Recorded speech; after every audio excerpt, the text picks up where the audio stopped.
Odilxon domla qamalibdi.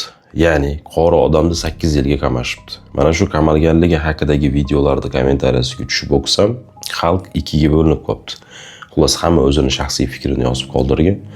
Mana shundan kelib chiqib men sizlarga ikkita savol bermoqchiman. Birinchi savol: nima deb o'ylaysizlar?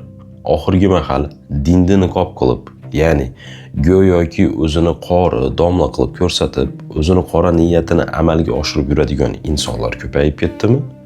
Yoki ikkinchi savolim, bu domlaning joyi qaysidir amaldorga kerak bo'lib qolib, prosta podstava qilib yuborishdimi? Nima deb o'ylaysizlar?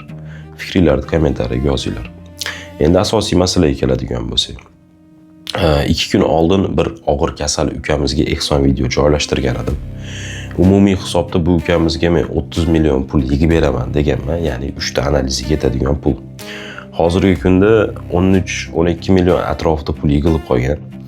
Agar kimda kim oxiratimga savob ishlab ketaman deganlar bo'lsa, kommentariyaga opani uyini adresini, telefon nomerini, karta nomerlarini yozib ketaman.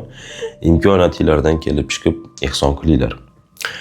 Agar ehson qilishni xohlamasanglar yoki ehson qilishga imkoniyatinglar bo'lmasa, videoda tanishingizga, unga bunga jo'natib like bosib, repost bosib tarqalishiga yordam bering. Agar siz jo'natgan videoni kimdir ko'rib ehson qiladigan bo'lsa, siz ham mana shu savobga sherik bo'lasiz. Rahmat hammaga.